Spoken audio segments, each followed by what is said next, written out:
Au lendemain d'une journée de violence, la tension était retombée dans certains quartiers de la capitale. Cependant, les traces de la colère restaient visibles.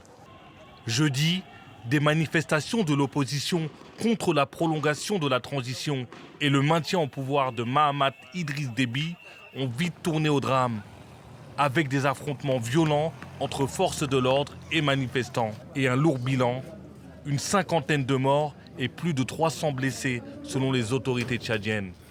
Ils pointent du doigt l'un des leaders de l'opposition. Parce qu'il y a un individu qui s'appelle M. Massara, qui est un assoiffé de pouvoir, qui veut prendre le pouvoir par la rue au lieu de par les urnes.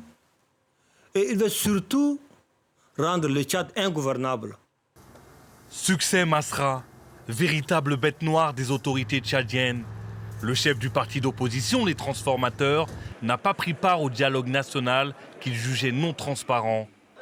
Ce samedi, à Paris, des membres de la diaspora tchadienne ont rendu hommage aux victimes.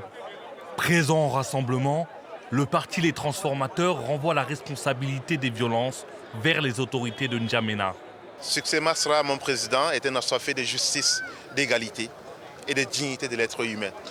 En aucun cas, Succès Masra peut être à la cause, sinon à la base de ces massacres qui ont été perpétrés le 20 au Tchad. Nous sommes dans une situation d'un État terroriste qui essaye de terroriser toute une population en tuant, en massacrant des populations civiles qui manifestaient.